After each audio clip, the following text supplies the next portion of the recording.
Assalamualaikum warahmatullahi wabarakatuh. Bismillahirrahmanirrahim. Alhamdulillahilladzi hadana li hadza wa ma kunna linahtadiya laula an hadanallah. Asyhadu an la ilaha illallah wahdahu la syarikalah. Wa asyhadu anna Muhammadan abduhu wa rasuluh alladzi la nabiyya ba'da. Qala Allah Ta'ala ya ayyuhalladzina amanu taqullaha haqqa tuqatih wa la tamutunna illa wa antum muslimun. Ya ayyuhan nasu taqu rabbakumul ladzi khalaqakum min nafsin wahidah wa khalaqa minha zawjaha wa batha minhuma rijalan katsiran wa nisaa'a wattaqullaha alladzi tasaaluna bihi wal arham innallaha kana 'alaikum raqiba. Ya ayyuhalladzina amanu taqullaha wa qulu qawlan sadida yuslih lakum a'malakum wa yaghfir lakum dhunubakum wa may yuti'illaha wa rasulahu faqad faza fawzan 'azima. Amma ba'd, fa inna ashtaqal hadisi kitabullah wa khairul hadi hadi Muhammadin sallallahu alaihi wasallam. Allahumma salli ala Muhammad wa ala ali Muhammad kama sallaita ala Ibrahim wa ala ali Ibrahim innaka Hamidum Majid.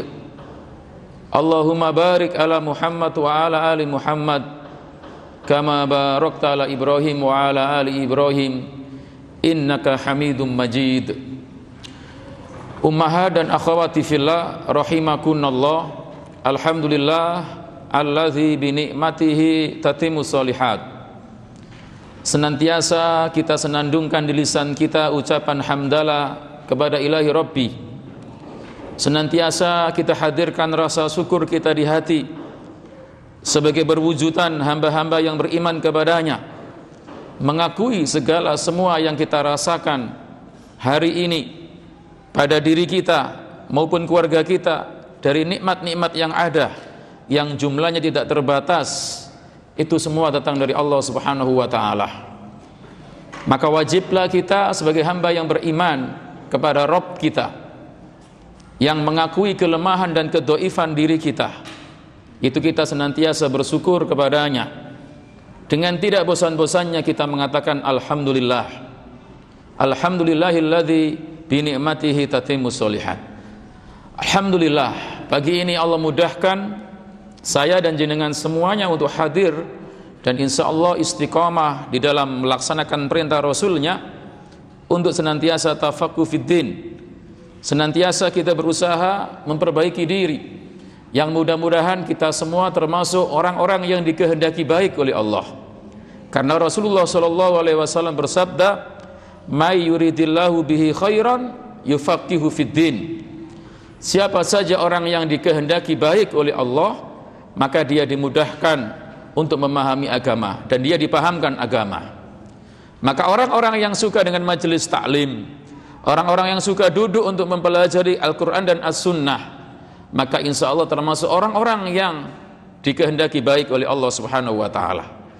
Tetapi orang-orang yang jauh dari majelis ilmu, jauh dari kajian-kajian ulama, jauh dari menelaah Al-Quran dan As-Sunnah, ada isyarat seolah-olah orang tersebut dijauhkan dari kebaikan.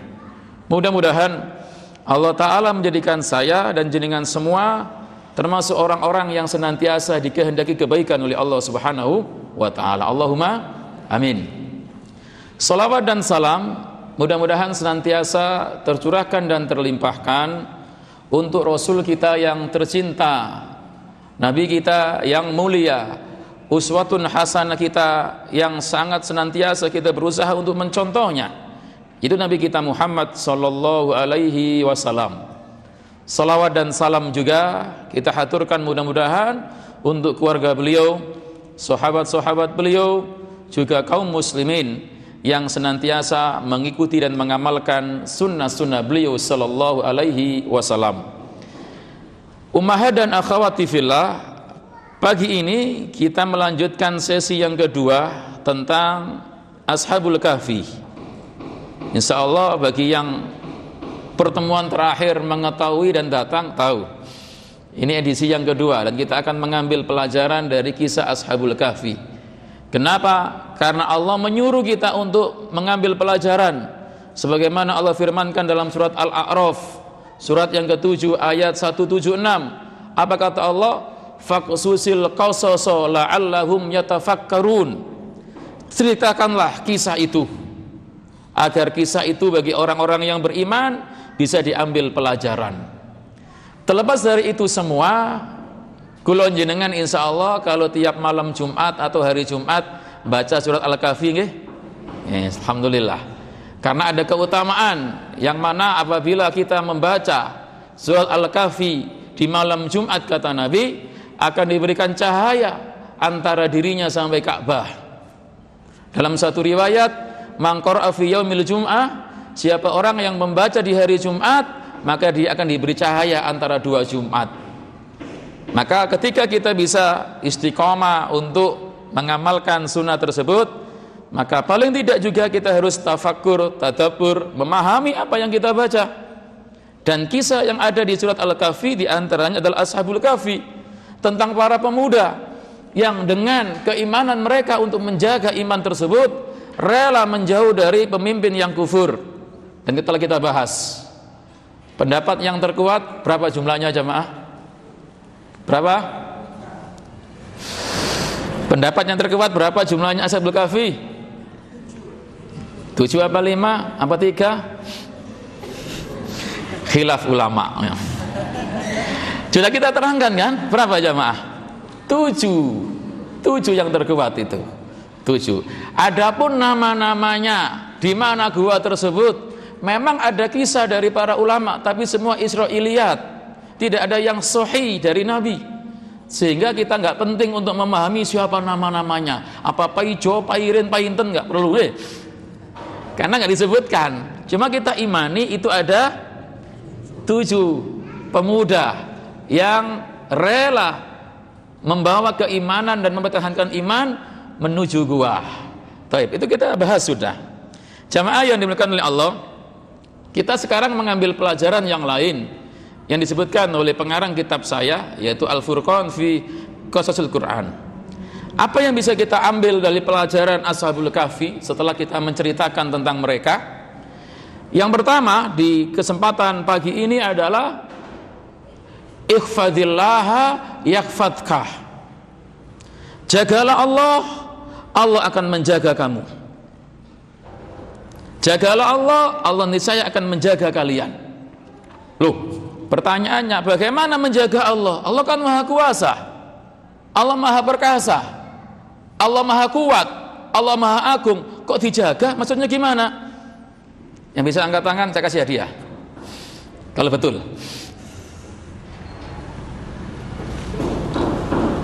Jamaah, maksudnya apa menjaga Allah? Kita akan dijaga oleh Allah. Baik, tawaduk semua kayaknya. Apa yang dimaksud dengan menjaga Allah? Jaga apa jamaah? Jaga hak-haknya, jaga perintah-perintahnya, jauhi larang-larangannya. Batasan-batasan yang Allah jelaskan, kalau memang itu nggak boleh jangan dilakukan, kalau itu disuruh kerjakan. Bahasa yang gampang adalah orang yang menjaga Allah adalah berusaha untuk melaksanakan perintahnya semua, menjauhi larangannya, jangan melampaui batas dari batasan-batasan yang telah ditetapkannya, dan hak-hak Allah harus dipenuhi. Contoh, hak Allah itu apa jamaah? Allah harus diibadahi saja, tidak boleh diduakan, apalagi ditigakan, apalagi diempatkan ya. Kita harus bertauhid, menyembah hanya kepadanya. Anta'budullaha wa la tusyriku bihi syai'ah. Kita hanya menyembah kepada Allah dan kita nggak boleh berbuat syirik kepadanya. Hak ini harus, hak Allah ini kita jaga. Maka kita nggak boleh menyelewengkan satu ibadah untuk selain Allah. Perintahnya kita laksanakan. Ketika Allah perintahkan kita wanita untuk nutup aurat, maka ucapan orang yang beriman, sami'na wa ata'na. Kita beriman, kita amalkan. Kita mendengar, kita laksanakan. Karena perintahnya Allah. Meskipun kadang rotok angkep-angkep titik nggih. Rotok keringetan, apalagi kalau panas, keluar rumah pakai jilbab besar, panas. Tapi karena perintah Allah, saya laksanakan. Bukan mendahulukan nafsu, bukan mendahulukan apa yang kita inginkan, tapi mendahulukan perintah Allah. Ketika Allah melarang, apapun yang dilarang oleh Allah, kita berusaha untuk menjauhinya agar kita tidak terkena murkanya. Inilah menjaga Allah. Maka Allah akan menjaga kita. Kalau kita melaksanakan semua perintah Allah, perintah Rasul, menjauhi larangan-larangan Allah dan Rasul, memberikan hak-hak Allah, insya Allah kita akan dijaga oleh Allah. Silakan dibuka ayat yang ke-14, tetap surat Al-Kahfi. Saya baca ayatnya, Ummahat 1 mengartikan. Allah Subhanahu wa taala berfirman ketika mengisahkan tentang mereka. Qala Allah taala anhum id qamu faqalu rabbuna rabbus samawati wal ard lan nad'u min dunihi ilaha laqad qulna idzan syatata. Silakan, sinten? Yang Bapak Mik, sinten? Nggih. Dan kami meneguhkan hati mereka di waktu mereka berdiri. Lalu mereka pun berkata, Tuhan kami adalah Tuhan seluruh langit dan bumi. Kami sekali-kali tidak menyembah Tuhan selain Dia. Sesungguhnya kami kalau demikian telah mengucapkan perkataan yang amat jauh dari kebenaran. Taib, lihat di sini ucapan mereka. Mereka tidaklah menyembah, tidaklah berdoa kecuali hanya kepada Allah. Tidak mau menyembah dan berdoa kepada selain Allah. Inilah menunaikan haknya Allah. Hanya kepada Allah memohonnya. Dan kita yakin dan kita pun setiap hari mengatakan iyyaka na'budu wa iyyaka nasta'in. Apa artinya jamaah? Hanya kepada Engkaulah ya Rabb, ya Allah kami menyembah, dan hanya kepada Engkaulah kami minta pertolongan. Makanya Nabi SAW ketika memberikan nasihat kepada keponakannya Ibni Abbas, fa idasta'anta fasta'in billah. Kalau kamu meminta tolong, minta tolonglah sama Allah. Karena Dialah zat yang bisa menolong, yang pertolongannya senantiasa dibutuhkan semua manusia. Dan kita pun senantiasa perlu pertolongan Allah. Karena kita sendiri gak akan mungkin bisa ngurusi diri kita sendiri.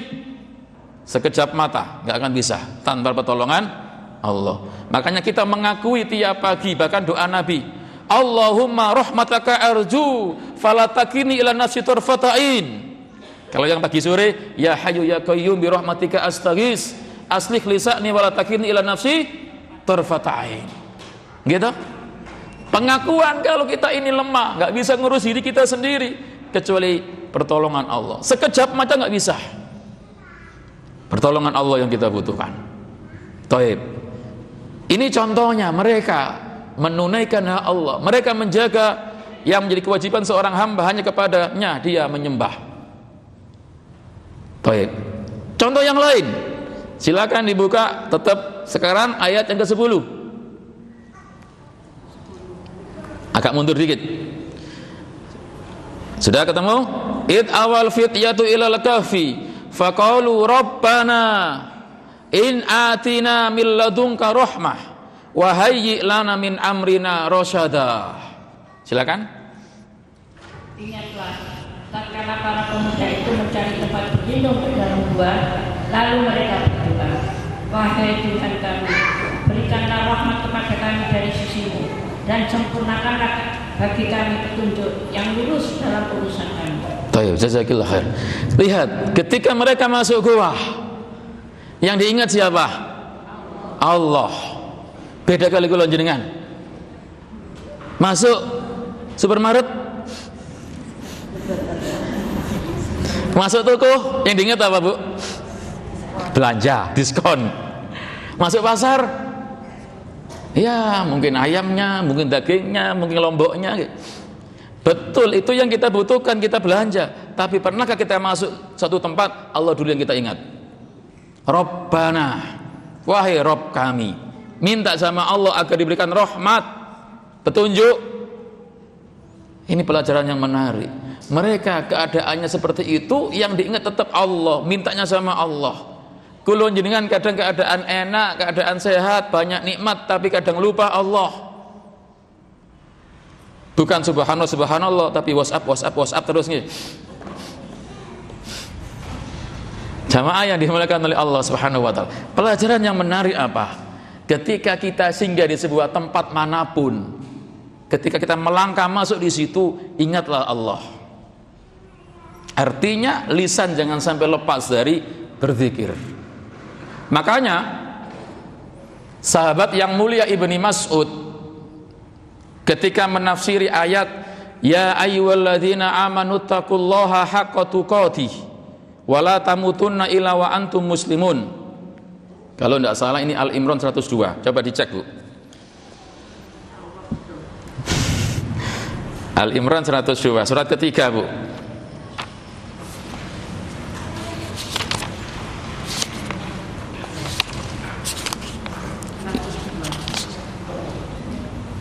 Betul nggih? Alhamdulillah. Lihat kata sahabat Ibni Mas'ud, wahai orang-orang yang beriman, bertakwalah kepada Allah kalian dengan sebenar-benar takwa, dan janganlah kalian meninggal kecuali dalam keadaan apa? Apa kata sahabat Ibni Mas'ud? Sebenar-benar takwa itu. Ini saya hubungkan dengan tadi. Beliau menyebutkan 3 poin. Orang yang disebut dengan takwa yang sesungguhnya itu 3 cirinya. Mudah-mudahan ada di diri kita semua. Allahumma amin. Apa itu? Ayyuti Allah fala yu'sah wa ayyudkara fala yunsah wa ayyuskara fala yukfar. Apa itu, Ustaz? Taib. Bahasa tiang Malang ngeten, Bu. Tiang sing benar-benar bertakwa itu, dan takwa yang sebenar-benarnya, satu cirinya apa? Allah senantiasa ditaati dan Allah tidak dimaksiati. Paham nggih? Saya ulang. Allah senantiasa ditaati, Allah tidak dimaksiati. Makanya setiap khotib naik mimbar, ketika mari kita bertakwa kepada Allah, apa artinya? Mari kita laksanakan perintah Allah, kita jauhi larangan Allah. Ini masih poin pertama. Kata siapa? Sahabat yang mulia Abdullah bin Mas'ud, dan ini disebutkan oleh Al-Imam Ibnu Katsir ketika menukil tafsir Ibnu Mas'ud radhiyallahu anhu. Pun yang kedua, ini yang saya maksud. Orang yang bertakwa dengan takwa yang sesungguhnya itu adalah wa ayyudkara fala yunsa. Senantiasa mengingat Allah. Allah tidak dilupakan. Jangan ingat Allah pas ngaji saja. Jangan ingat Allah pas sholat saja. Jangan ingat Allah ketika habis sholat saja. Tapi masuk mall, ingat Allah. Masuk pasar, ingat Allah. Masuk tempat wisata juga ingat Allah. Gitu? Alhamdulillah, nggih. Ya harus memang. Seandainya kita sibuk pada badan kita di mana-mana, tetap kalau bisa hatinya connect sama Allah. Mungkin Anda di dapur masak, Anda di tempat apapun beraktivitas, tapi jangan sampai kita lupa dengan Allah. Syukur-syukur kalau lisan kita mudah untuk bahasa berzikir.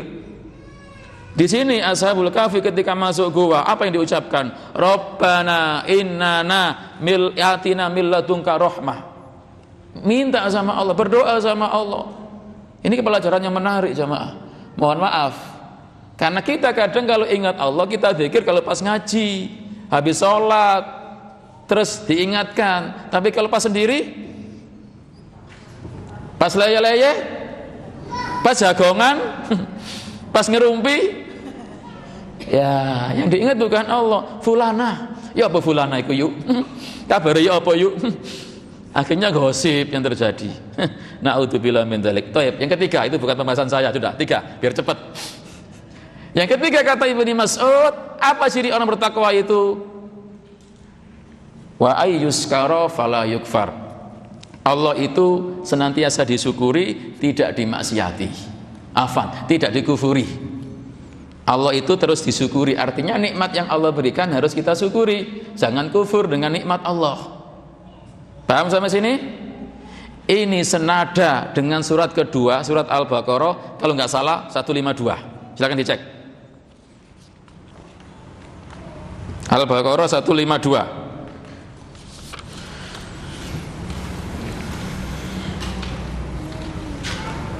Sampun kepanggih? Allah berfirman, "Fadkuruni adkurkum waskuruli wala takfurun." Paham nggih? Coba yang Bapak Mik diartikan, Bu. Maka ingatlah kepada aku pun akan ingat kepadamu. Bersyukurlah kepadaku dan janganlah aku ingkar kepadamu. Kamu. Oke, jazakallahu khair. Apa perintah Allah di sini? Disuruh senantiasa zikir kepadanya, ingat samanya. Terus nggak boleh kufur. Terus disuruh bersyukur. Disuruh ingat, biar kita senantiasa diingat oleh Allah. Dan jangan kufur. Hendaknya senantiasa bersyukur kepada aku, kata Allah. Pun, ini pelajaran dari Ashabul Kahfi. Masuk gua, keadaannya kepepet, mempertahankan iman, ingat Allah. Kalau orang senantiasa ingat Allah, kira-kira kalau pas kita kepepet, Allah ingat kita enggak? Ini, fadkuruni adkurkum. Baik. Yang ketiga jamaah, masih di Al-Kahfi. Mana ayat yang menunjukkan siapa orang yang menjaga Allah nanti akan dijaga? Silakan dibuka ayat 16.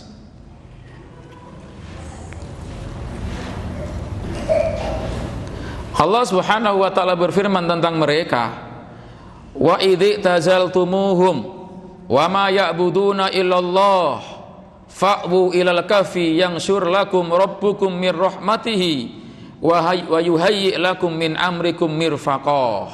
Silakan yang Bapak Mik. Dan apabila kamu meninggalkan mereka dan apa yang mereka sembah selain Allah, maka carilah tempat berlindung ke dalam gua itu. Niscaya Tuhanmu akan melimpahkan sebagian rahmat-Nya kepadamu dan menyediakan sesuatu yang berguna bagimu dalam urusanmu. Baik. Mereka karena membawa agama rela meninggalkan kampung halamannya untuk mempertahankan iman. Masuk gua.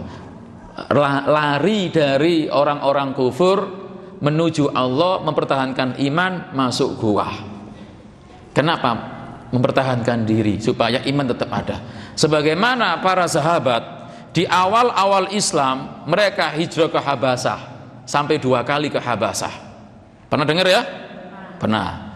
Kemudian yang paling besar kemudian hijrah ke mana? Ke Madinah, Yathrib, ya kan? Untuk apa hijrah? Mempertahankan iman, karena kondisi di Mekah nggak kondusif. Para sahabat banyak yang ditolimi, dianiaya, maka untuk iman supaya terjaga, pindah tempat. Mereka pun seperti itu. Daripada nanti disiksa, daripada nanti senantiasa ditolimi, mempertahankan iman, masuk ke gua, menjaga ya hak-haknya Allah Subhanahu wa taala. Taib. Ketika mereka melakukan seperti itu, maka Allah menjaga mereka. Saya tanya teng jenengan, sudah kita bahas, berapa tahun tidurnya Ashabul Kahfi? 300? Alhamdulillah, banyak yang jawab, kasih hadiah nih. Banyak, alhamdulillah masih ingat. Taib, sekarang kita ambil kisah yang lain. Bagaimana kalau ada hamba menjaga Allah, Allah akan menjaganya. Contoh, Nabi Yusuf. Allah menerangkan banyak ayat, termasuk surat Yusuf 33. Silakan dibuka.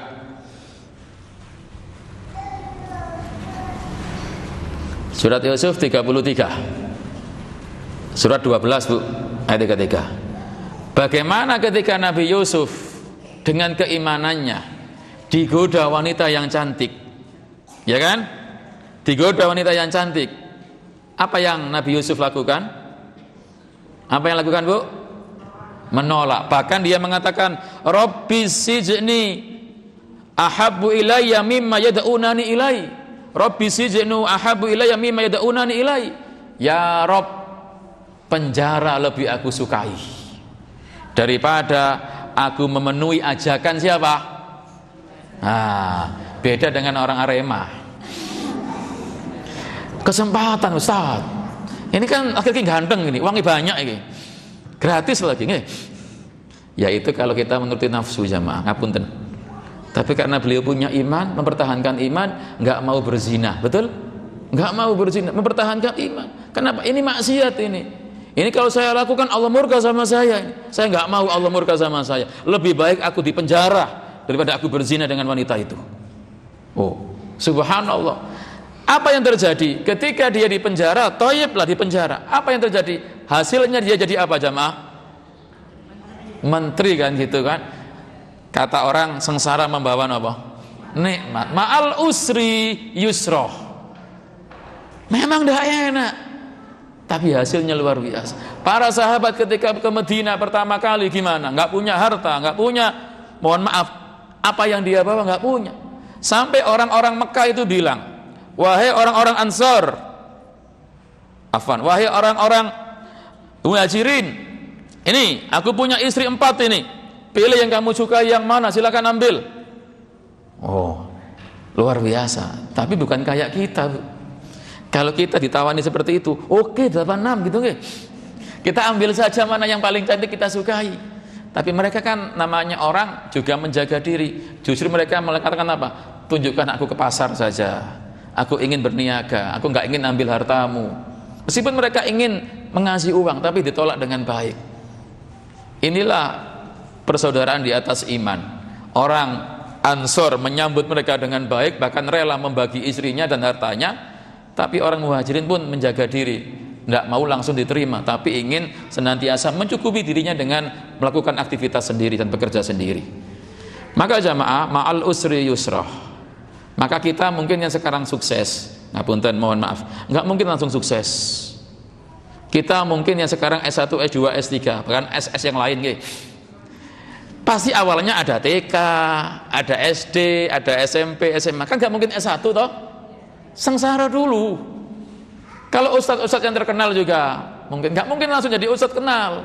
Apa? Mondok dulu. Kalau di pondok makan bersama mungkin 1 nampan 4 orang, kadang kurang. Sengsara dulu, nggak mungkin langsung bisa enak.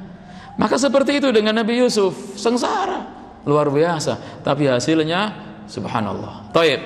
Contoh yang lain, jamaah yang dimuliakan oleh Allah. Siapa? Nabi Yunus, Dunun. Nabi Yunus. Pernah dengar kisahnya kan? Sudah, nggak saya akan baca lama-lama. Nabi Yunus juga seperti itu. Ketika dia senantiasa menjaga apa yang Allah perintahkan, maka dia diselamatkan dari apa? Ikan paus. Logika kita, orang kalau dimakan ikan, apa yang terjadi? Mati jemaah. Nggak masuk akal, karena akal kita terbatas. Nggak sampai kita bisa menelaah dengan sesuatu yang gaib. Orang dimakan ikan, pasti akan mati. Tapi Allah kuasa untuk menjadikan Nabi Yunus tidak mati. Bahkan doanya dibaca terus sepanjang masa. La ilaha illa anta subhanaka inni kuntu minadh-dhalimin. Sampai Nabi berkata, siapa orang yang berdoa minta hajat yang dia inginkan, terus dia berdoa dengan doa itu, hajatnya akan dipenuhi. Makanya kalau Anda berdoa, ngapunten, sebelum Anda minta doa apa yang Anda inginkan, selingi dengan itu. Contoh, ini contoh mawon ya. Kalau kita mau berdoa, jangan langsung Allahumma. Tapi pujilah Allah, sanjunglah Allah, ya. Terus besarkan Allah. Kemudian baca sholawat. Kan gitu kan? Kalau bisa sebelum berdoa, mintalah dengan nama Allah yang agung. Contoh, ya hayyu ya qayyum bi rahmatika astaghis. Atau yang lain, misalkan Allahumma inni ashadu bi annakal wahid al-ahadus somad alladzi lam yalid wa lam yulad wa lam yakul lahu kufuwan ahad. Ini termasuk memuji Allah. Terus silakan kemudian la ilaha illa anta subhanaka inni kuntu minadz dzalimin, baru Allahumma ufirli, Allahumma ufirli wali walidayya, monggo. Jadi jangan langsung berdoa, tapi awali dengan tadi adab-adabnya supaya doa kita mustajab. Termasuk doa Nabi Yunus, la ilaha illa anta subhanaka inni kuntu minadz dzalimin. Surat apa, Bu? Al-Anbiya ayat pinten? Taib aksanti. Betul, 87. Kalau bisa itu dibaca sebelum kita berdoa. Jangan langsung ya Allah, ya Allah, ya Allah. Jangan. Harus ada apa? Muqaddimah kalau bahasa kita. Jenengan kalau mau utang uang sama orang, biasanya langsung apa? Muji-muji dulu, Bu. Nah, rayuan perlu dikeluarkan. Jangan langsung minta hutang. Kurang etika itu.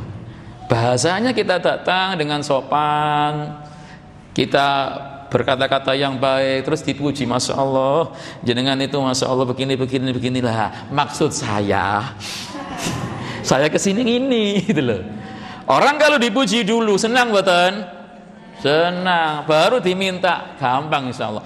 Gak kurang gak sampean, gitu paling ya. Ini jamaah yang dimuliakan oleh Allah Subhanahu Wa Taala. Taib.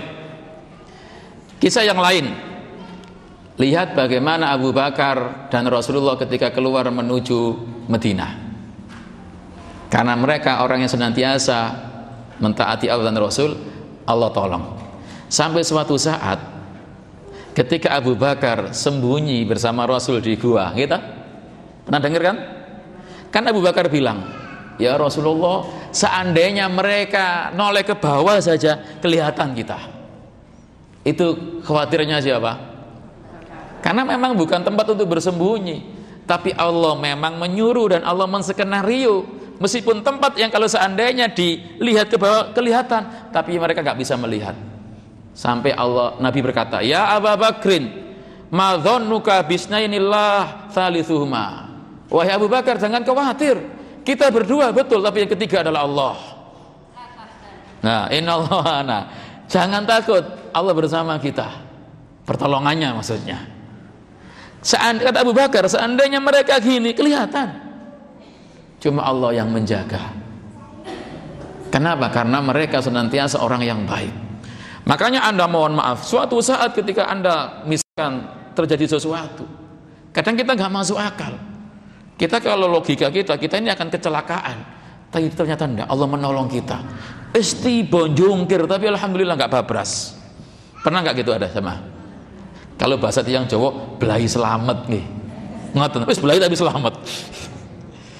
Yang menyelamatkan siapa? Allah. Lah, di sisi itulah kadang kita nggak merasa, ternyata Allah itu melindungi kita.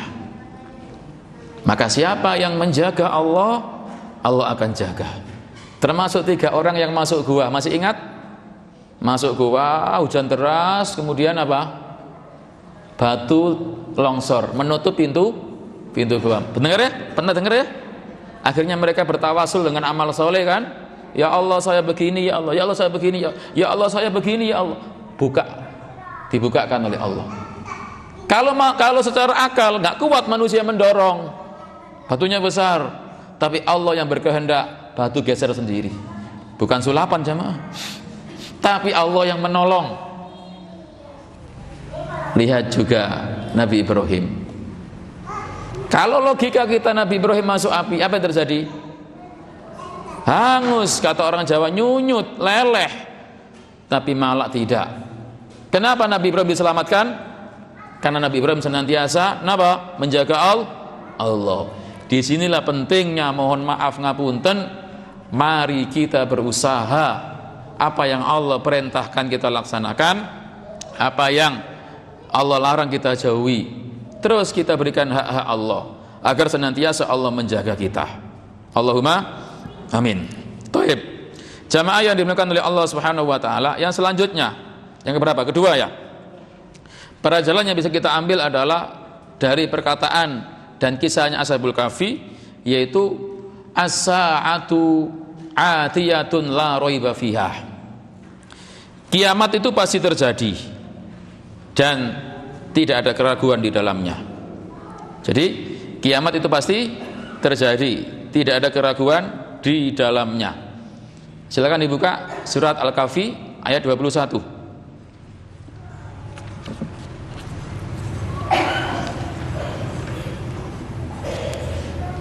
Sudah ketemu? Baik. Allah berfirman, wa kadzalika atharna alaihim liya'lamu anna wa'dallahi haq wa anna sa'ata la raiba fiha id yatanaza'una bainahum amrahum faqalu banu alaihim bunyana rabbuhum a'lamu bihim qala alladziina ghalabu ala amrihim lanattakhidanna alaihim masjidah. Silakan diartikan Bunda. Dan demikian pula kami perlihatkan manusia dengan mereka, agar mereka tahu bahwa janji Allah benar dan bahwa kedatangan hari kiamat tidak ada keraguan padanya. Ketika mereka berselisih tentang urusan mereka, maka mereka berkata, dirikanlah sebuah bangunan di atas gua mereka. Tuhan mereka yang mengetahui tentang mereka. Orang yang berkuasa atas urusan mereka berkata, kami pasti akan mendirikan sebuah rumah ibadah di atasnya. Nggih, jazakillah khair. Di sini Allah menegaskan bahwasanya apa? Wa anna sa'ata la raiba fiha. Sesungguhnya kiamat itu pasti terjadi dan tidak ada keraguan di dalamnya. Yang mana semua manusia, semua yang ada di langit dan di bumi akan dihancurkan oleh Allah. Makanya ayat Al-Quran banyak menceritakan itu. Al-Qari'atu mal-Qari'ah, gitu. Kemudian la uqsimu biyaumil qiyamah. Kemudian sampai ayat-ayat yang lain, idza zulzilatil ardu zilzalaha, dan banyak. Maka dari sini apa yang bisa kita ambil jamaah? Bumi berserta isinya saja yang bisa kita lihat itu akan hancur. Maka bagaimanakah dengan kita? Kita nggak akan mungkin hidup selamanya di dunia, nggak mungkin. Tiang Jawa bilang nggak ada orang melungsungi, pasti akan mati tiba saatnya. Tiba saatnya pasti akan mati. Pertanyaannya, kalau mati kemudian kita kemana? Tentu kita akan menuju alam akhirat, alam barzah. Kita nggak akan kekal di dunia. Nah, makanya Nabi pernah bersabda, dan ini hadis diperselisihkan oleh ulama, cuma maknanya betul, tapi sebagian ulama menghasankan. Apa itu? Kata Nabi, wal azizu man dana nafsahu wal amila lima ba'dal maut. Orang yang cerdas itu adalah orang yang senantiasa introspeksi diri dan orang yang mempersiapkan dirinya setelah kehidupan ya di dunia ini. Jadi dia beramal untuk mempersiapkan pindah dunia, pindah tempat dari dunia menuju alam barzah. Ini orang cerdas. Makanya sebenarnya ngapunten saestu, orang yang cerdas itu adalah orang yang memikirkan akhirat. Ngapunten lho nggih, bukan berarti kita nggak butuh dunia. Butuh, dan kita harus bekerja untuk dunia juga. Tapi kita utamakan untuk, karena kalau dunia paling pol 100 tahun, pol sudah. Kalau bahasa Nabi di atas 70 tahun, karena rata-rata umat Muhammad 60 sampai 70. A'maru ummati ma baina sitin ila sab'in wa qalilu may yajuzu dzalik. Rata-rata umur umatku antara 60 sampai 70. Lebih dari itu ada tapi sedikit. Taruhlah hidup seperti itu jamaah, 60-70, dibanding dengan akhirat tidak ada apa-apanya. Satu hari di akhirat berapa ribu tahun di dunia? Berapa? 1000 tahun. Pertanyaannya, hidup kita ini berapa menit? Gitu? Taib. 1000 tahun, ya taib. Belum kepotong makannya, minumnya, belum kepotong jagongannya, sebentar hidup kita. Kenapa? Kehidupan akhirat lebih panjang. Maka kalau yang sedikit ini nggak kita manfaatkan, rugi kita jamaah.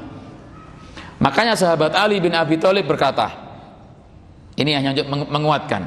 Sahabat Ali berkata ketika menafsiri takwa. Nah ini beda. Kalau tadi sahabat siapa? Ibnu Mas'ud. 3 hal ya. Kalau sahabat Ali 4 hal. Saya hubungkan dengan ini. Kata sahabat Ali, takwa itu adalah al-khaufu minal jalil wal amalu bitanzil ar-ridha bil halil istidadu yaumir rahil. Orang takwa itu adalah orang yang takut kepada Robnya. Takut yang mengantarkan dia beramal. Takut yang supaya dia nggak melakukan maksiat. Takut ini yang bagus, bukan takut ngaji, bukan takut baca Quran. Takut apa? Nanti kalau ngaji dimarahi pengurusnya. Kenapa? Saya masih jilbab pendek. Enggak, jangan takut. Nggak ada yang marahin insya Allah. Karena baik-baik semua. Jadi ketakutan yang mengantarkan dia untuk semangat untuk beramal soleh. Ketakutan yang dia justru dengan takut itu nggak bermaksiat, yaitu takut kepada Robnya. Sehingga yang kedua kata sahabat Ali, wal amalu bitanzil, ketika dia beramal sesuai dengan Quran dan Sunnah, nggak ngikuti hawa nafsunya. Ini orang takwa. Yang ketiga, war ridho bil halil, ridho dengan apa yang Allah berikan, ridho dengan takdir Allah, baik yang baik maupun yang buruk, ridho terus. Makanya jamaah ada ungkapan ulama yang mengatakan bahwasanya kekayaan yang baik, kekayaan yang hakiki adalah apa? Qanaah. Orang itu kalau qanaah, masya Allah, hidupnya akan bahagia. Karena tiang Jawa bilang nerimo. Satu hari dapat 5 juta, alhamdulillah. Satu hari dapat 10 juta, alhamdulillah. Satu hari dapat 50 ribu, ya alhamdulillah. Qanaah namanya. Tapi ini berat loh Bu. Ridho dengan pemberian Allah ini berat, apalagi yang biasanya habis banyak terus turun. Kan kadang mohon maaf nggih, kehidupan kan naik turun nggih. Ada seorang pekerja, ketika dia nikah dengan seorang akhwat, dia jadi personalia. Masya Allah, gajinya luar biasa. Personalia. Tapi dengan berjalan waktu, dia kena PHK karena ada, mohon maaf, perusahaannya bangkrut. Ketika perusahaannya bangkrut, yang sebelumnya sehari dapat mungkin 30 juta, untuk istrinya mungkin 10 juta, tapi ketika kena PHK, nggak ada pemasukan. Kira-kira bisa nggak qanaah istri seperti ini? Kalau nggak dilatih, kalau nggak dipahamkan dengan agama, pasti menuntut suami untuk cari uang yang 10 juta tadi. Ayo yang, ayo mas, kan bisa 10 juta, ini kok 10 ribu. Qanaahnya mana? Ini perlu latihan. Dan ngapunten, berbicaranya gampang ya mah. Qanaah yes, tapi amalannya wangel, repot. Makanya kalau orang punya sifat qanaah, neriman apa yang Allah kasihkan melalui wasilah suami, alhamdulillah. Maka kalau ada wanita yang punya sifat qanaah terus, dikasih banyak alhamdulillah, kasih sedikit yang betul. Bukan alhamdulillah, bahkan alhamdulillah gitu ya. Alhamdulillahnya terpaksa kayaknya ini. Ya tentu, saya kan banyak sama dikit kan enak banyak. Cuma memang ini yang harus kita latih jamaah. Karena kita harus paham kehidupan nggak mesti enak terus. Karena ada kalanya kita akan mungkin ya, mohon maaf ya, nggak mendoakan jatuh, artinya di bawah. Karena naik turun. Karena Allah juga ingin menguji bagaimana sikap hamba itu. Kalau kaya gimana sikapnya? Kalau pas nggak ada uang gimana sikapnya? Kan Allah ingin tahu. Kalau diuji dengan kaya terus, ada kalanya orang lulus, tapi juga banyak yang nggak lulus. Diuji dengan miskin terus, juga sama. Allah ingin tahu siapa di antara kalian yang paling baik amalnya, kan gitu. Taib. Yang keempat jamaah, mohon maaf, cara qanaah ini. Yang keempat, apa kata sahabat Ali? Apa jamaah tadi? Istidadu yaumir rahil. Orang takwa itu adalah mempersiapkan diri untuk hari setelah dia di dunia. Rihlah, apa rihlah itu jamaah? Kan pindah, rihlah kan bepergian kan? Halo, tamasya istilahnya. Kita kalau dari dunia kemana rihlahnya? Ke akhirat. Nggak ada ke gunung itu ya. Artinya kalau kita di dunia sudah meninggal, kita pindah ke alam akhirat. Lah, kata sahabat Ali, orang bertakwa itu mempersiapkan diri. Sebelum masuk alam akhirat, dia di dunia mempersiapkan diri untuk menuju ke sana. Makanya orang beriman itu cerdas. Ketika dia di dunia, iya, tubuhnya di dunia, tapi juga mikir akhirat. Bukan hanya mikir dunia. Kenapa? Dunia kita pasti akan dicukupi oleh Allah. Wa ma min dabbatin fil ardi illa 'alallahi rizquha. Pasti itu. Tidak akan Allah salah ngasih rezeki kepada kita. Enggak pernah salah. Setiap manusia yang lahir, setiap anak yang lahir pasti membawa rezekinya sendiri, ya kan? Makanya kadang ada orang, Ustaz, saya mau nikah, tapi gaji saya belum cukup. Nikah saja, insya Allah kaya tuh. Karena istri juga membawa rezeki. Cuma kan kekhawatiran itu ada, apalagi mertua. Ya apa kerjaannya? Aja, gak cukup paling enggak. Kadang memandang sebelah mata, mohon maaf loh, karena kita manusia itu cinta dunia. Makanya kata Nabi, manusia itu kalau melihat dunia hijau. Apa hijau ya, maaf? Anda kalau masuk kebun apel hijau, seger, manis, matang, ingin dimakan nggak? Oh ingin, bahkan ingin dibawa pulang semua ya. Semangatnya orang untuk menikmati buah yang seperti itu senang. Seperti manusia ingin dunia. Nah ini sama. Cuma kita kan mohon maaf, kita punya perut yang seperti ini terbatas. 1 piring, 2 piring sudah kekenyangan. Tapi nafsu kita apa? 10 piring. Gitu? Anda kalau puasa, hari ini mungkin ada yang puasa Senin. Nanti kalau mau buka, inginnya apa? Macam-macam kan? Ada kolak, ada es campur. Nasinya apa? Nasi uduk, nasi campur, gulai sate. Inginnya itu semua. Dapat 1 piring nasi uduk, minum teh 1 gelas, apa yang terjadi? Kemana angan-angan tadi? Hilang semua. Manusia itu jamaah. Ya tentu mohon maaf, bukan jenengan toh, saya juga iya sama manusia. Keinginannya itu banyak, tapi kita juga harus tahu diri. Kebutuhan kita itu tidak seperti itu. Wallahu a'lam bishawab. Taib, kiamat pasti terjadi. Kalau tidak kiamat besar, kiamat kecil. Kalau kiamat besar, tanda-tandanya Nabi jelaskan. Kita nggak akan bicara itu panjang, itu tanda-tanda kiamat banyak. Tapi yang kita takutkan adalah kiamat kecil, jemaah. Setiap kita pasti akan mati. Itu pertanyaannya juga. Kita nggak bisa memberikan suap kepada malakul maut. Malakul maut jangan ditarik nyawaku ya, tak sogok ini. Nggak bisa. Idza jaa ajaluhum la yastakhiruna sa'atau wa la yastaqdimun. Kita nggak akan bisa menghindar. Ketika Allah Subhanahu wa taala sudah memerintahkan malakul maut untuk mencabut nyawa kita, siapapun kita, jabatan apapun kita, dimanapun kita, kalau itu hari kematian, waktu kematian, pasti itu datang. Pasti. Tidak akan bisa maju, tidak akan bisa mundur. Cuma pertanyaan kita, pas kita mati, keadaan kita bagaimana? Gitu loh. Pas kita mati, nanti kita bagaimana? Apakah kita dalam kebaikan? Atau justru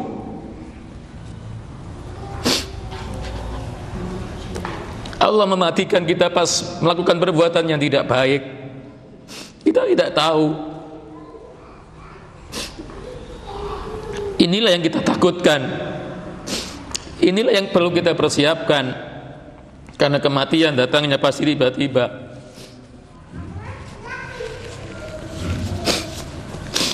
Makanya mari kita senantiasa berbuat baik dan berdoa kepada Allah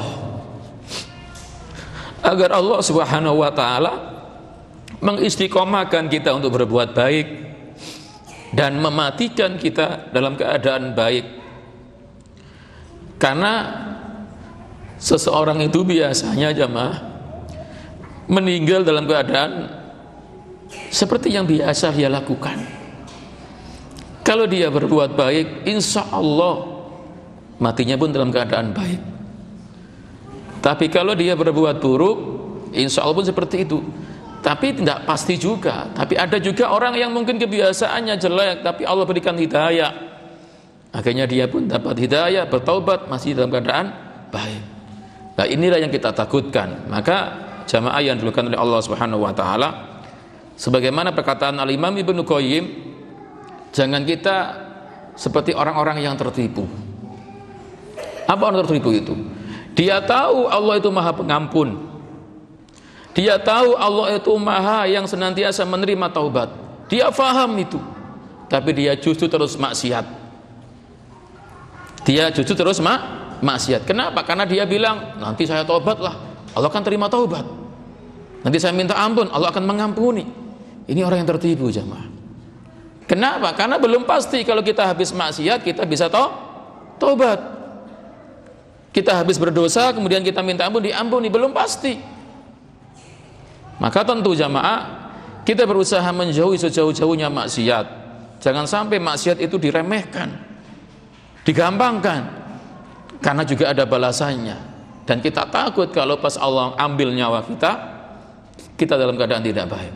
Kematian pasti datang, kiamat pasti terjadi, kiamat yang besar maupun yang kecil. Maka sebelum kiamat yang besar itu datang dengan tanda-tandanya yang banyak, kita berusaha harus takut kepada Allah dengan kiamat yang kecil, yang setiap manusia akan menemui itu. Setiap manusia, baik yang kecil, yang dewasa, laki-laki, perempuan, pasti akan menjumpai kematian. Makanya jamaah, Imam Ad-Daqqaq itu pernah berpesan kepada kita. Imam Ad-Daqqaq pernah berpesan kepada kita, apa itu? Orang yang sering mengingat kematian akan dimuliakan dengan 3 perkara. Orang yang sering ingat mati dimuliakan dengan 3 perkara. Yang pertama adalah ta'jilut taubah. Dia akan bersegera bertaubat. Kenapa? Karena dia ingat mati. Ketika hari itu mungkin dia mendengar dan melihat saudaranya meninggal, direnungkan, dipahami, takut itu menimpa dirinya. Yang sebelumnya dia bergelimangan dengan maksiat, dosa, bertaubat kepada Allah. Ta'jilut taubah. Makanya orang-orang yang ahli maksiat jamaah, kalau bisa sering ajaklah dia ke kuburan. Ajaklah ke ruang ICU, rumah sakit, biar hati mereka tergerak ingat mati. Biar dia dengan maksiatnya berhenti. Karena biasanya orang-orang yang ahli maksiat itu lupa dengan kehidupan akhirat, lupa dengan kematian, ia asik dengan dunianya, enjoy dengan maksiatnya. Tapi kalau dia ingat kematian, insya Allah ada getaran, meskipun ada kalanya perlu proses. Ta'jilut taubah, akan segera bertaubat. Yang kedua, qana'allahu bima ata, dia akan punya sifat qanaah. Orang yang sering ingat mati, mengambil pelajaran dari kematian, akan qanaah. Kenapa? Karena apa yang Allah berikan itu pasti yang terbaik, dan Allah tahu itu ukurannya untuk dia. Lalu kenapa kita harus rakus? Itu pun nggak kita bawa mati. Harta kita yang sesungguhnya adalah yang kita amalkan, yang kita sedekahkan. Ataupun harta yang tersisa itu untuk siapa? Ahli waris. Belum tentu ahli waris berbuat baik sama kita. Wong banyak sekarang ahli waris gegeran gara-gara rebutan warisan. Maka harta kita yang sesungguhnya adalah yang kita sedekahkan, yang kita persiapkan untuk amal akhirat, untuk hari akhirat. Qanaah jamaah. Yang ketiga kata Imam Daqqaq, orang yang sering ingat mati, apa itu? An-nasyatu fil ibadah. Semangat untuk ibadah. Semangat untuk ibadah. Kenapa? Ingat mati. Ibu-ibu contohnya. Kalau ibu-ibu dikabarkan oleh dokter karena stadium penyakit Anda 4 misalkan, ibu seminggu lagi akan mati, insya Allah. Kira-kira gimana? Nyantai gitu? Apa yang terjadi dengan bu? Kalau dia orang baik akan semangat ibadah. Kalau dia orang suka makan-makan, kuliner terus. Kalau dia orang baik, mempersiapkan seminggu ini untuk apa? Bekal menuju alam akhirat. Makanya pesan Nabi, kalau sholat Anda ingin susu, apa? Jadikanlah sholat itu seperti sholat yang terakhir. Kita ingat, saya sekarang menghadap Allah, nanti bisa jadi setelah sholat saya mati.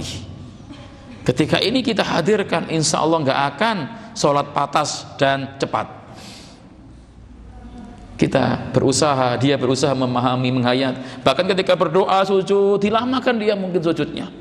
Minta ampun sama Allah, ya Allah, Allahumma ghfir li ma qaddamtu wa ma akhartu wa ma asrartu wa ma a'lantu wa ma anta alamu bihi minni, antal muqaddimu wa antal muakhir, la ilaha illa anta. Ya Allah, ampuni dosaku yang lalu, ya Allah. Ya Allah, ampuni dosaku yang aku kerjakan dengan terang-terangan, sembunyi-sembunyi. Ampuni aku semua ya Allah. Semakin khusyuk, semakin kita merendah memohon ampun. Kenapa? Ingat mati. Tapi kata Imam Daqqaq, siapa orang yang lupa dengan kematian dihukum dengan 3 perkara. Kalau ingat mati tadi apa yang pertama, Bu? Segera bertaubat. Kalau nggak ingat mati berarti menunda-nunda taubat. Aku sik suwe mati ini paling. Aku sik enom iki. Tak senang-senang sik. Kata orang Jawa seperti itu. Aku masih muda. Biasanya orang muda itu lama matinya menurut dia. Akhirnya dia berusaha menunda-nunda taubat. Ayo taubat, ayo ngaji, ayo hijrah, ayo berubah. Gak wis sampean sik wis, aku kari-kari ae. Ada enggak? Ayo ngaji, ndak wis durung wayahe aku. Padahal kematian enggak pernah melihat umur, usia. Kalau dia pas menunda untuk berbuat baik, malakul maut sudah intip-intip di pintu rumahnya gimana? Na'udzubillah min dzalik. Dia akan menunda taubat karena enggak ingat mati, jamaah. Yang kedua, dia akan senantiasa ragus dengan dunia.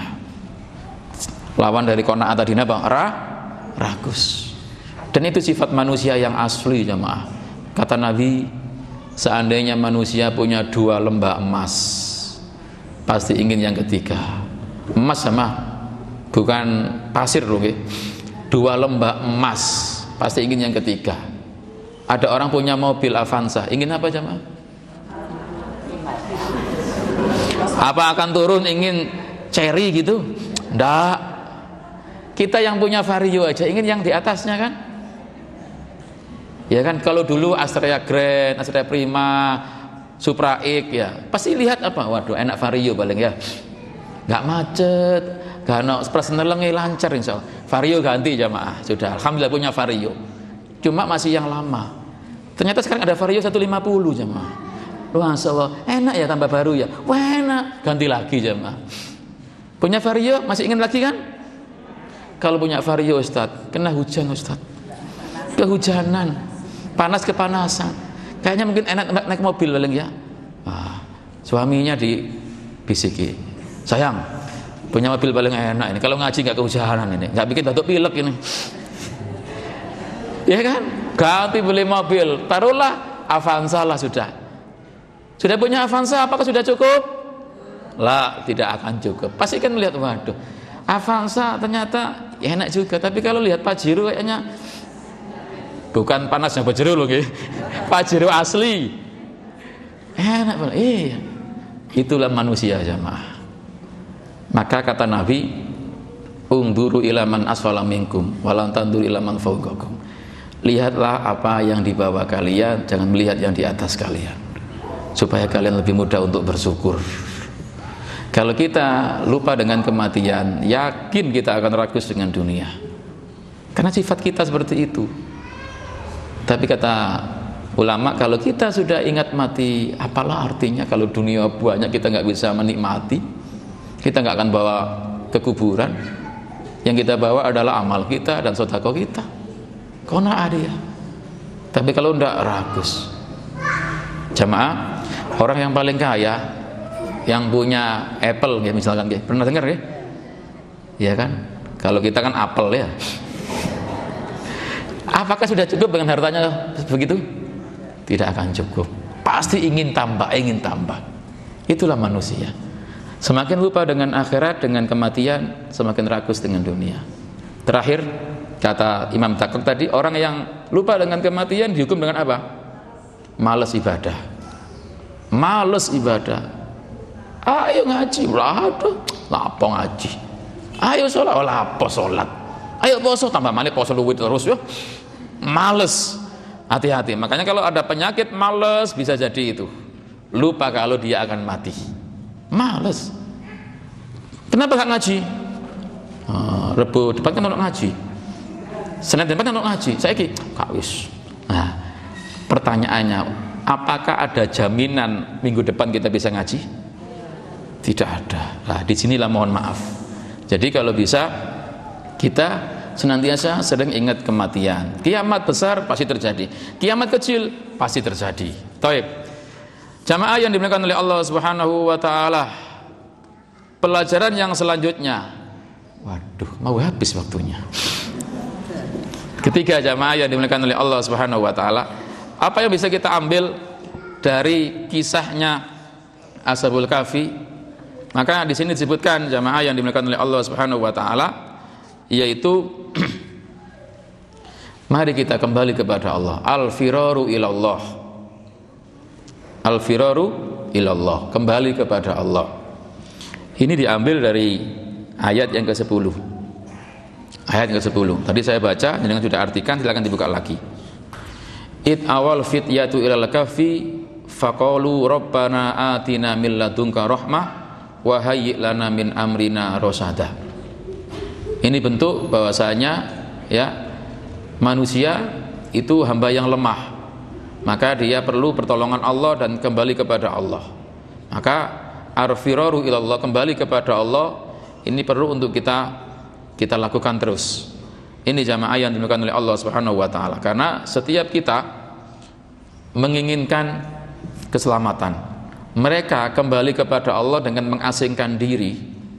Ini ada pelajaran. Artinya apa? Ketika kita hidup di sebuah tempat, yang tempat itu kita nggak bisa melakukan amal soleh, apalagi kita teraniaya, kita terancam ketika misalkan Anda sholat mohon maaf didolimi, Anda tutup aurat didolimi. Maka dalam hal ini kita boleh pindah tempat, kita boleh mengasingkan diri. Kalau hijrah kan pindah tempat, tapi dengan uzlah juga bisa. Uzlah itu mengasingkan diri. Contoh misalkan, misal di kampung ini semuanya orang memusuhi orang yang baik-baik, karena memang mungkin bukan muslim. Orang sholat dimusuhi, orang pakai jilbab dimusuhi. Maka kita boleh mengasingkan diri ke kebun misalkan, atau ke bukit untuk uzlah, mengasingkan diri di sana dan ibadah di sana, untuk mempertahankan iman dan berusaha kembali kepada Allah. Itu boleh, ya, itu boleh. Dan ini yang juga diamalkan oleh Ashabul Kahfi. Tetapi seandainya kita hidup di masyarakat yang mohon maaf orang-orangnya jelek, tetapi kita bisa mengamalkan ibadah, itu lebih baik kita tetap bertahan dengan misi tetap berdakwah. Kenapa? Karena manusia ketika hidup bersama orang terus sabar dengan gangguan mereka, itu lebih baik daripada manusia yang mengasingkan diri terus ibadah di sana. Cuma saat ini mungkin agak sulit kalau di sini, karena rata-rata semua paham dengan Islam, sehingga kita nggak perlu mengasingkan diri, nggak perlu ke gua topo sama, nggak perlu ke bawah mata air semedi, nggak perlu. Itu kan istilahnya uzlah kan, katanya bahwa dalil Nabi Muhammad sebelum dapat wahyu begitu topo, akhirnya pulang jadi wali. Tapi bukan waliullah, tapi wali murid. Jadi mengasingkan diri uzlah itu boleh dengan syarat tadi. Kalau memang kita nggak bisa menegakkan agama, terdolimi, uzlah, pindah ke bukit, pindah ke kebun lah, untuk ibadah kepada Allah di sana biar aman.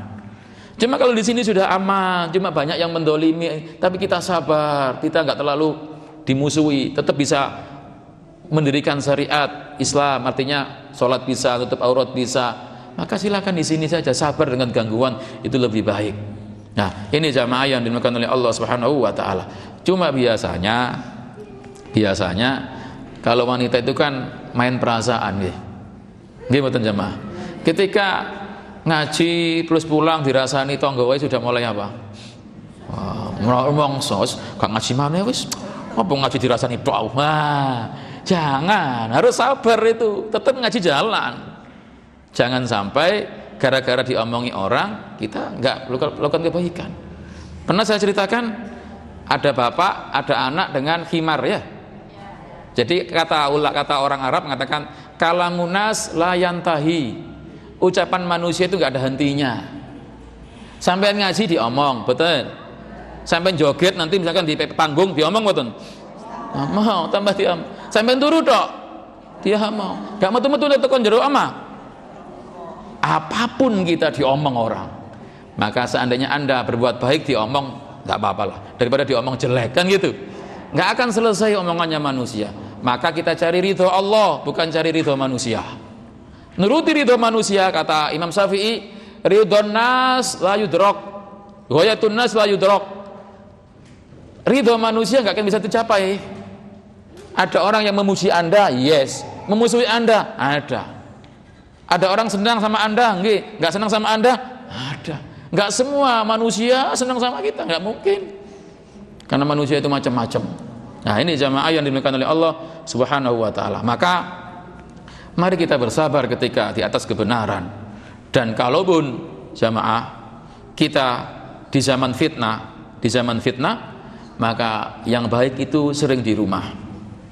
Mohon maaf, di zaman fitnah yang baik itu sering di rumah. Termasuk ketika keluar rumah itu banyak kemaksiatan, yang baik itu di rumah. Nabi bersabda, ketika ada seorang sahabat mengatakan, ya Rasulullah, man najah, Nabi, jalan untuk memperoleh keselamatan itu apa? Nabi berkata 3 hal. Amlik alaisa lisanak, jaga mulutmu supaya kamu selamat, jaga lisan. Yang kedua, wal yasaka baituk, merasa betahlah di rumah.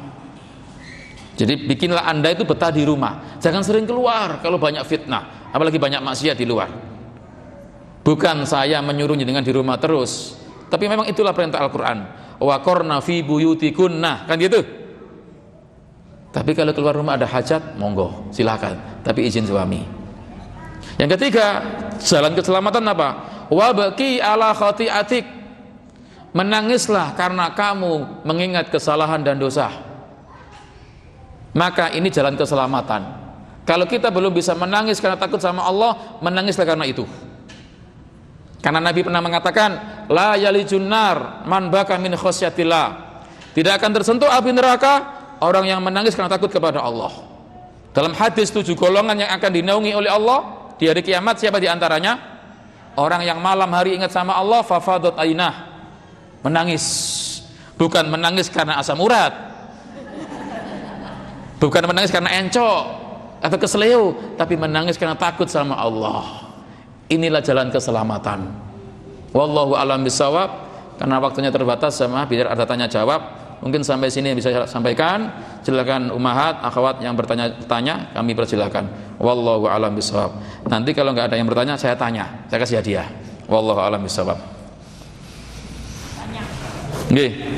Caranya mancing supaya bisa nangis gimana? Kalau malam hari sendirian. Baik. Mancing itu di sungai kayaknya, Bu. Ya, kalau saya pahami mancing itu di sungai, pakai kail, bawa ikan gitu. Baik. Bagaimanakah cara kita agar bisa menangis? Baik, jamaah. Menangis itu kan macam-macam tuh saya bilang tadi kan. Ada menangis karena asam urat, sabatahan tok, ngapunten nggih. Ada menangis karena duit hilang. Ada menangis karena wablek, macam-macam.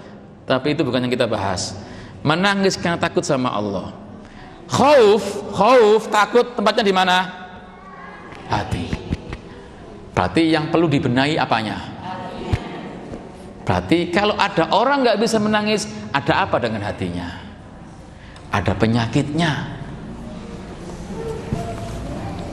Apa penyakit hati? Maksiat diantaranya. Mohon maaf nggih. Maka kalau kita ingin bisa menangis, kita hilangkan kotoran-kotoran penyakit hati. Kita buang rasa ujub, tamak. Kita hadirkan rasa rendah diri. Ingat sama Allah dan ingat, mohon maaf, ingat dengan ancaman neraka. Ingat dengan azab kubur. Ingat dengan siksa yang kata Nabi, orang dimasukkan neraka yang paling ringan saja, kakinya terkena api neraka, otaknya mendidih. Kita pikir itu, ya Allah, seandainya aku seperti itu gimana ya Allah.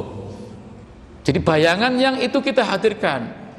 Azab kubur, ketika kita membaca, setiap orang ketika dicabut nyawanya, kan tergantung siapa orangnya itu kan ya. Apakah orang baik, apakah orang jelek. Kalau itu orang baik, Masya Allah, enak seperti air yang keluar dari teko. Dan nanti ketika dia di kuburan ditemani orang yang baik, yang wangi, yang menyenangkan. Tapi ketika orang yang jelek dicabut seperti menyakitkan, seperti bulu di tempat yang banyak pakunya ditarik dengan keras. Nanti ketika dia di kuburan ditemani orang yang baunya busuk, naudzubillah min dzalik, mukanya serem sehingga mayit pun ketakutan. Lah, bayangan-bayangan seperti ini, ancaman-ancaman seperti ini kita hadirkan. Kalau bahasa kita ingat alam lain lah, bukan alam gitu, alamnya lain, ingat itu. Kalau Anda itu bisa tersentuh, alhamdulillah. Kalau belum bisa, ya menangislah karena nggak bisa itu. Menangislah karena nggak bisa itu. Kalau hati sudah jernih, hati, mohon maaf, kotorannya hilang, dibacakan ayat azab saja, ayat tentang neraka, bisa tersentuh, nangis. Cuma Ustadz, saya kok balik-balik mendengarkan ayat kok nggak nangis-nangis ya? Ya nggak paham soalnya. Nangis dalam hati, ngenes nggak? Nah punten, jadi mari introspeksi. Kenapa kita nggak bisa menangis ya? Termasuk, mohon maaf hati kita mungkin masih belum bisa diajak untuk menangis. Karena itu dari hati, rasa takut itulah. Kita hadirkan terus rasa takut sehingga bisa nangis. Yang paling bagus juga Bu, ingat masa lalu yang kita banyak maksiat. Seolah-olah kita nggak diampuni gitu, seolah-olah ya Allah, gimana tuh dulu nggak pernah sholat ya Allah, sama orang tua misui tok ya Allah, nggak pernah nutup aurat, hanya habis kuliah nutup aurat ya Allah, kayak gitu loh. Ingat itu untuk apa? Memotivasi biar bisa menangis, itu boleh, tapi jangan diceritakan orang. Wallahu a'lam bishawab. Hakim bin Hizam, seorang sahabat Nabi, separuh hidupnya kufur, musyrik, separuh hidupnya muslim. Ketika dia muslim, dia berupaya semangatnya untuk mengejar dulu ketika dia kafir. Maka kalau kita mengingat masa lalu, terus menangis, terus dengan itu kita bersemangat untuk beramal soleh, itu bagus. Karena mohon maaf, setiap kita tidak mungkin dari kecil baik terus nih. Ada yang tidak baik, kemudian ada yang maksiat. Iya, itu manusia, wajar. Masa kita terus maksiat terus? Ada saatnya kita bertaubat. Alah, itu kita hadirkan. Insya Allah dengan itu Allah akan memudahkan. Tentu yang paling penting minta tolong sama Allah. Ya Allah, mudahkan antum untuk bisa menangis karenamu ya Allah. Karena yang bisa bikin nangis siapa? Allah. Wallahu a'lam bishawab. Ada yang lain? Oke. Dengan qanaah kita harus menerima. Apakah kalau kita berdoa meminta yang kita inginkan itu tidak qanaah gitu? Ya, boleh. Baik. Jamaah yang dimuliakan oleh Allah, Allah berfirman, wa idza sa'alaka ibadi fa inni qarib ujibu da'watad da'i idza da'an. Ketika hambaku bertanya tentang aku, wahai Muhammad, katakan aku ini dekat, aku yang akan mengijabahi semua doa. Ketika kita meminta sesuatu, itu perintah Allah. Kita minta A, minta B, minta C, itu perintah Allah, maka itu boleh dan tidak bertentangan dengan qanaah karena permintaan. Cuma yang qanaah adalah ketika Allah kasih, kita harus nerima. Ya Allah, berikanlah aku anak laki-laki ya Allah. Misalkan yang lahir perempuan, bisa qanaah kira-kira? Ya Allah, Anda kok mengecewakan aku ya Allah. Aku minta laki-laki kok Anda kasih perempuan. Lah, ini gak qanaah berarti. Minta laki-laki dikasih perempuan misalkan, ya tetap tidak terima. Kenapa? Apa yang kita anggap baik belum tentu di ilmunya Allah itu baik. Maka kalau kita minta, silahkan ya, mintalah apapun yang itu memang kita butuh kepada Allah. Bahkan Nabi bersabda, man lam yas'alillah yakdzub alaihi. Siapa yang enggak meminta sama Allah, enggak berdoa sama Allah, Allah murka kepadanya. Allah akan murka. Jadi justru kalau kita nggak minta, nggak berdoa, Allah murka. Berarti kalau kita supaya dicintai oleh Allah terus berdoa, meminta, iya, silakan minta yang memang kita butuh. Tapi kemudian ketika permintaan kita seandainya nggak sesuai dengan keinginan kita, inilah yang harus kita qanaah. Kenapa? Karena manusia itu permintaannya banyak, tapi pemberian Allah lebih banyak. Saya ulang, manusia itu mintanya banyak mboten? Banyak, Allahumma terus. Tapi pemberian Allah lebih banyak. Pertanyaanku loh, Pernah nggak Anda, ini sering saya contohkan, tiap pagi, ya Allah jadikanlah liverku, lambungku, pendengaranku, penglihatanku normal semua. Pernah minta itu? Dikasih nggak oleh Allah? Dikasih. Nggak minta Allah kasih. Ya Allah, anakku hari ini pergi sekolah, ya Allah selamatkan dia, ya Allah, biar dia pulang juga selamat. Pernah gitu? Pernah. Tapi kadang kan nggak tiap hari. Tiap hari. Selamat itu, alhamdulillah. Tapi mohon maaf, pernahkah kita minta, ya Allah biarkan dia bisa melihat, bisa berjalan dengan baik, tangannya bisa bergerak, mendengarkan dengan baik penjelasan guru? Pernah? Nah, gak pernah kan? Nggak. Artinya kita minta banyak, tapi pemberian Allah lebih banyak. Suami kita nggak pernah macam-macam sama suami. Mungkin doanya juga yang baik-baik, tapi pemberian Allah lebih baik, lebih banyak. Lah artinya kalau jenengan berdoa silakan apapun sama monggo. Tapi kalau Allah kasih yang tidak sesuai dengan permintaan Anda, jangan kecewa. Itulah qanaah. Jangan protes sama Allah. Kenapa? Kita itu penuh dengan kekurangan, penuh dengan kelemahan. Kadang yang kita inginkan nggak dikasih, itu sebenarnya untuk kebaikan kita loh. Mohon maaf, contoh, ya Allah tolong aku dikasih rezeki ya Allah biar bisa beli mobil ya Allah. Misal Allah nggak ngasih mobil aja lah, nggak ngasih rezeki yang banyak untuk beli mobil. Kenapa? Bisa jadi kalau dikasih mobil sampai rekreasi tabrakan mati semua, iya kan? Makanya nggak dikasih. Artinya nggak mesti ketika nggak dikasih itu menunjukkan Allah nggak suka sama kita. Enggak, justru kadang Allah sayang, maka kadang nggak dikasih. Kenapa? Di ilmunya Allah itu yang terbaik. Nah betul nggih? Kayak tadi Anda minta laki-laki, kok dikasih perempuan, kecewa nggak? Yang nggak pernah ngasih pasti kecewa. Ya Allah kok wedok ya Allah, kok gak lanang aja, kecewa kan? Seandainya benar-benar dikasih laki-laki, dapat 2 bulan terus masuk rumah sakit habis 1 miliar, siapa yang nanggung? Ya kan? Allah ngasih sesuatu itu pasti dengan hikmah, jemaah. Nggak boleh kita suuzon. Apa yang kita minta nggak dikasih, itu yang terbaik di ilmunya Allah, meskipun kita nggak suka. Apa yang kita anggap baik belum tentu baik di ilmunya Allah. Apa yang kita anggap buruk belum tentu buruk di ilmunya Allah. Maka silakan minta yang baik-baik, tapi kalau dikasih maka kita harus nerimo, kata orang Jawa, qanaah. Wallahu alam bisawab.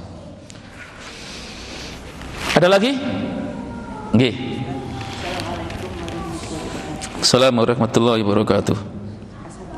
Sangat-sangat bermanfaat ya Ustaz ya untuk meningkatkan ketakwaan. Nggih. Meningkatkan takwa di dalam zaman fitnah ya. Nggih. Itu apakah ada Rasulullah pernah memberikan contoh ya amalan atau zikir untuk menghadapi fitnah? Baik, jamaah yang dimuliakan oleh Allah Subhanahu wa taala.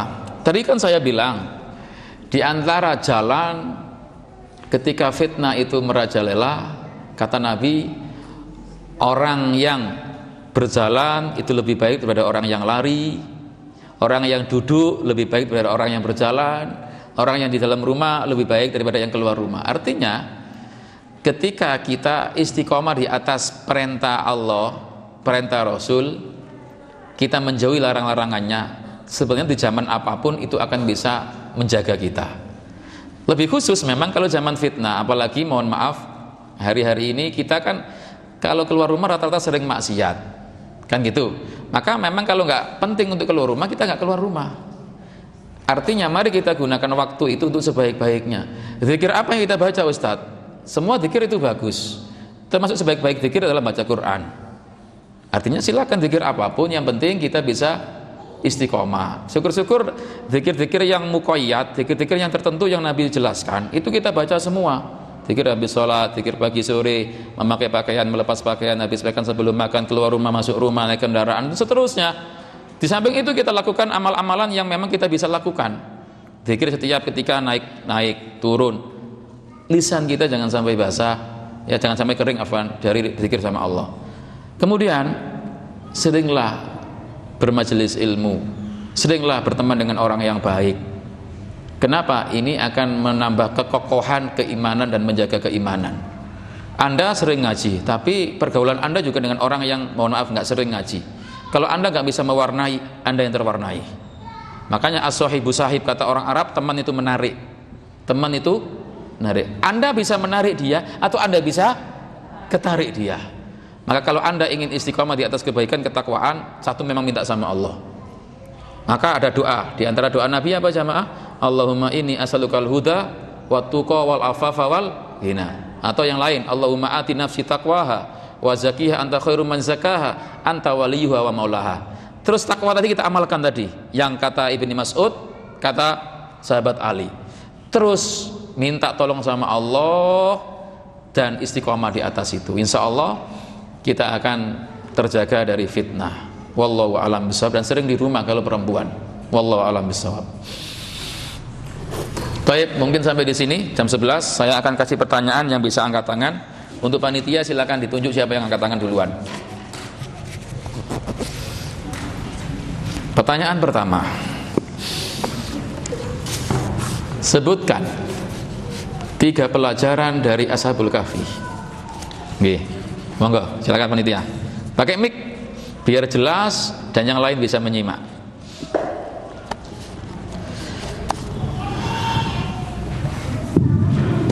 Jika Allah, maka Allah akan menjaga kita. Kiamat itu pasti akan terjadi, tidak ada keraguan di dalamnya. Mari kembali kepada Allah. Baik, jazakillah khair. Silakan nanti dikasihkan nggih, ngapunten. Yang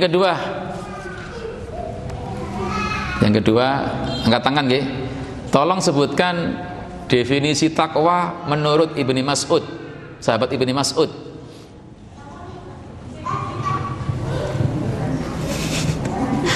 Nggih, ada panitia, ngapunten nggih. Ada 3 definisi tadi. Takwa yang sesungguhnya adalah Allah senantiasa ditaati, tidak dimaksiati. Nggih. Senantiasa mengingat kepada Allah, senantiasa disyukuri. Yang kedua tadi apa, Bu? Senantiasa mengingat Allah dan tidak boleh dilupakan. Nggih, betul. Terakhir jamaah 3 hadiah. Tolong disebutkan manfaat mengingat mati. Kata Imam Dakok tadi. Sampun, tengwengking, sampun nggih. Nggih. Nggih. Baik. Sekarang kalau lupa kematian.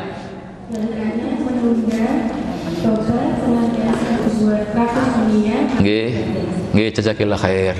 Demikian ummahat yang bisa saya sampaikan. Tentu ini bukan pembatasan, karena ayat-ayat Quran itu kan luas. Tapi mudah-mudahan apa yang kita sampaikan memotivasi kami jenengan sedaya untuk senantiasa bisa mengambil pelajaran.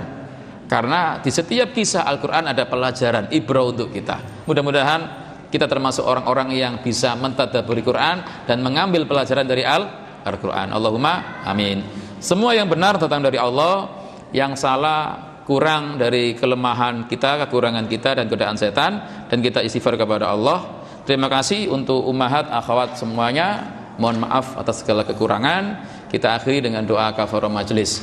Subhanakallahumma wa bihamdika asyhadu an la ilaha illa anta astaghfiruka wa atubu ilaik. Sallallahu nabiyina Muhammad wa ala alihi wa sahbihi wasallam. Wa akhiru da'wana alhamdulillahi rabbil alamin. Summa assalamu alaikum warahmatullahi wabarakatuh.